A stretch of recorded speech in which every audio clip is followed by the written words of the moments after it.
At nagbabalik po ang pambansang almusal sa ating usapang business kung noong nakaraang linggo nakilala natin ang nasa likod ng Reherbal at kung paano ito nagsimula.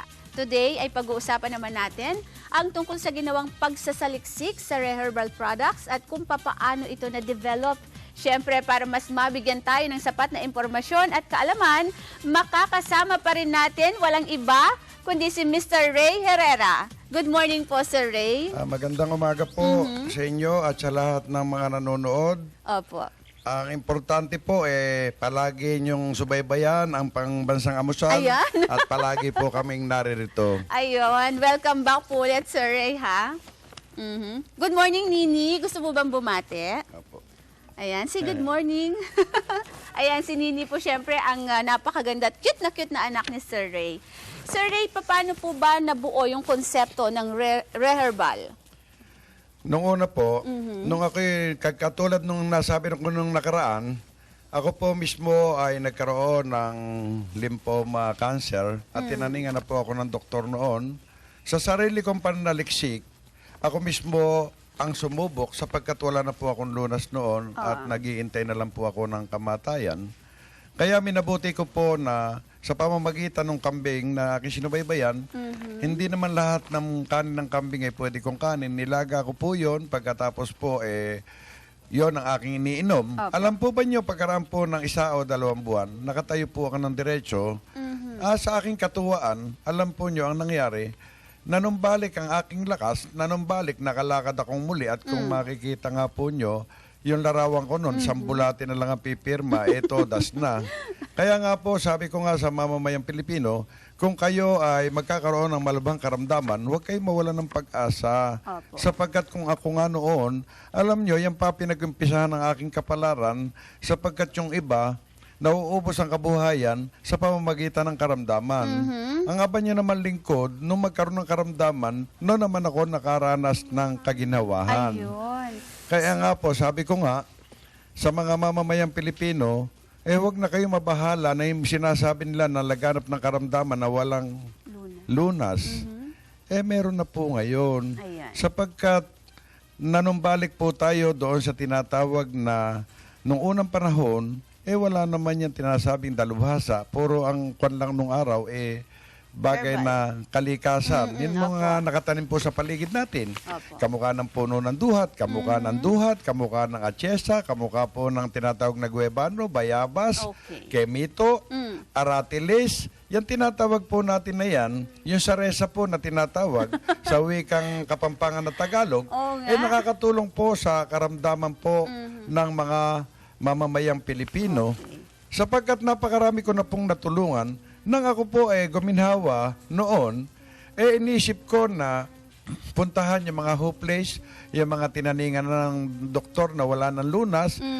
Hinahamon ko po nung araw ng galing mo na bago bayad, mga kilalang tao, sinubo ko ang aking buhay sa pamamagitan noon na kung sakaling may masamang mangyari sa taong nilapitan ko na hinamon ko ng galing mo na bago bayad, hindi na raw ako makakalabas ng buhay. Ayun. Sir Ray, nabanggit nyo kanina yung mga kay Mito, Saresa, yan yung aratilis sa Tagalog, Saresa sa Kapampangan, Guyabano, Guava. Ito po ba ay kasama doon sa mga naging sangkap ng inyong produkto? Opo, yan po ang pangunahin. Kasama po niyan yung tinatawag ng mga ampalayan ligaw. Kasama rin po diyan yung mga talbos ng bayabas. Kasama din po diyan yung tinatawag natin na yung sinasabi nila ngayon na marunggay. Kaya lang ang marunggay na ginagamit po natin ay nagsisimula po sa ugat. Ayun. Sapagkat naman pag gulay ang gusto nyo, yung dahon. Dahon at bunga. Opo. Kaya nga natutuwa nga po ako at mukhang maapurbahan na maging pambansang halaman ngayon ang marunggay sapagkat yan ang pangunahin na tinatawag natin na nakakatulong pampataas ng immune system ng tao. Ayan. Sir Ray, nun pong nagsimula kayo, kayo lang ang gumamit nito, hindi po ba? Bakit nyo naman naisipan na ipakilala ito sa iba, kaya ipagamit sa iba? Alam po nyo, marami nga pong nawawalan ng pag-asa. At yung iba, gaya ng mga mahihirap na katulad ko noon, gusto mong magpa-hospital, wala naman pong sapat na pera. Kaya inisip ko na ipalaganap ito hanggang ito po ay ipasuri ko at na-aproban po ito ng Bureau na-approve po ito ng BIPAD. Opo. Kaya lumakas ang loob kong lalo na ng aking ipasuri, na-approve po ng BIPAD. Talaga. Sapagkat nung araw, masasabi akong tinatawag nila na sa ilalim lang daw ng punong akasya ako gumagawa ng herbal. Nung makita po nila na ako ay may sarili ng laboratory at may mga sariling plantasyon, noon na po sila nagulat, bagamat hindi ako sumama sa mga asosasyon ng mga herbalist, tinatawag nila ako ay isang matatawag na huwad daw. Sabi ko, huwad man ako, hindi ako sasali sa asosasyon nyo na kung anong gusto nyo, siya yung gagawin. Sapagkat ang gusto ko lang po ma-prove sa mamamayang Pilipino na yung sinasabi nilang walang lunas na forever and ever, meron na po. So, para po talagang kabilang din yung binabanggit ninyo doon sa mga challenges na naranasan ninyo, no? Nagkaroon po ba kayo ng mga kritiko at ayaw maniwala na inyong produkto ay talaga namang nakatutulong doon sa mga kababayan nating may taglay na karamdaman? Opo, marami po at hindi naman naniniwala yung iba sapagkat ako po yung salat nga sa karunungan, pero ba't naman ako ng kaalaman at karanasan sapagkat ang karanasan at ang sinasabing karunungan hindi naman po magkakontra. Ang sinasabing kaalaman at karanasan, hindi na pag-aaralan sa eskwelahan, kundi sa pamamagitan po nung aking mga karanasan at ang aking pong ipinagpapasalamat, sila, ako walang pinatatamaan. Ang akin naman pong, alam niyo, pinasusuri ko mula sa aking sarili, ang aking anak, ang aking mga ina po, lahat na yan po, herbal po ang ginagamit. Awa naman ng Diyos, makita naman nyo, malulusog po kami sapagkat hindi kami gumagamit ng ibang vitamins. Hindi kami gumagamit ng iba't ibang mga sinasabi na synthetic na gamot, kundi puro herbal lang po ako sapagkat bilang herbalist, mula sa pagkabata ng aking anak hanggang sa lumaki, yan na po ang ginagamit at nakita nyo nung nakaraan naman po, talagang yung anak kong si Nini, umiinom ng herbal, kayo nga po, napaitan samantalang ang aking anak nakangiti pa. Kaya nga ang aking masasabi sa lahat ng mamamayang Pilipino, huwag na po kayong mabahala. Kapag kayo sinabihan na wala na kayong lunas, makipag-ugnayan lang po kayo sa Abanyong Lingkod at matutulungan ko po kayo sa pamamagitan ng aking karanasan at kaalaman. Sir Ray, emphasize lang po natin kanina, nabanggit ninyo, no, itong inyong mga produkto, itong King's Herbal at saka yung Queen's Herbal, ay pasado po, aprobado ng BIFA, Bureau of Food and Drugs. Opo. At yan po, masusi po ang BIPAD.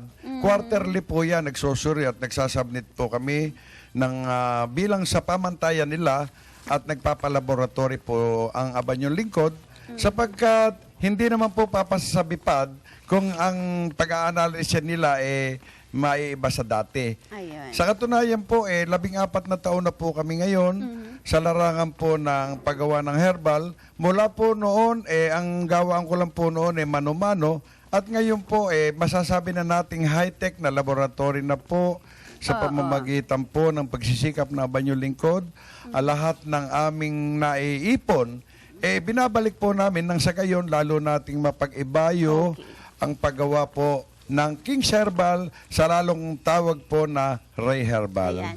Sir Ray, siguro po tuloy-tuloy din yung inyong pag-develop sa pamamagitan ng mga research, pagsasaliksik, para mas mapag-igi pa itong inyong mga produkto. Baka dumating yung pagkakataon, hindi na siya ganun kapait. Pwede po bang mangyari yon? Yung pong kapaitan, hindi po natin maiiwasan sapagkat pagka may kapaitan ay may kagalingan. Ayan. Kapag may katamisan ay may kasakitan. Alam po nyo, pag mahilig ka sa matamis, ang dulot ay sakit. Ayan. Pag mahilig ka sa mapait, ang dulot ay kagalingan. Kagalingan. Ayan, emphasize lang natin kasi baka yun hindi pa po nakakatikim.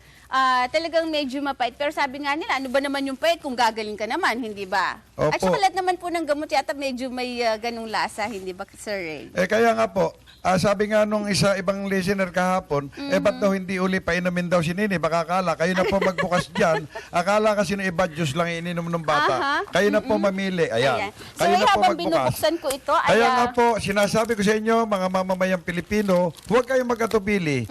Kaysa magkaroon kayo ng problema, ang sabi ng iba, mahal daw ang King's Herbal. Ang sabi ko naman, alin ba ang mainam? Yung malunasan ka sa loob ng 4 months o forever and ever na walang katapusan. Ayan. Mas madali po ang 4 months kaysa sa forever. Kaya nga sabi ko, mga mamamayang Pilipino, huwag kayong mabahala.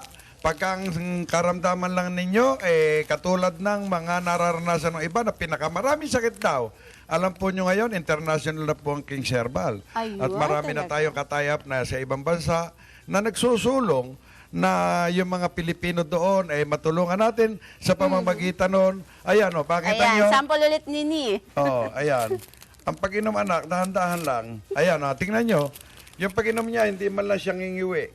Sa pamamagitan niyan, pagkatapos yung ating, yung nag-i-interview sa atin, paiinumin natin, tingnan natin kung ngingiwi. Kaya kayo na pinamili ko. Ayan, mula sa kanyang pagkabata. Kung ayan. si Nini ay nakaya niyang inumin ng Ayun, walang kayo iwi. naman. Ako itatry ko rin. Sir Ray, habang itatry ko yung ating King's Herbal, baka meron po kayong gustong mensaheng ipaabot sa ating mga televiewers. Ang gusto ko nga lang po ay makatulong sa mamamayang Pilipino sa pamamagitan po ng King's Herbal, marami pong matutulungan. Kamukha ng mga tumawag kahapon, ang problema lang pala niya yung tinatawag na yung nagdadialysis. Nagdialysis siya ng 3 times a week. Ngayon daw po, twice a week na lang. Mula nung mapanood nga na po niya sa pambansang amusal, sinubukan niya.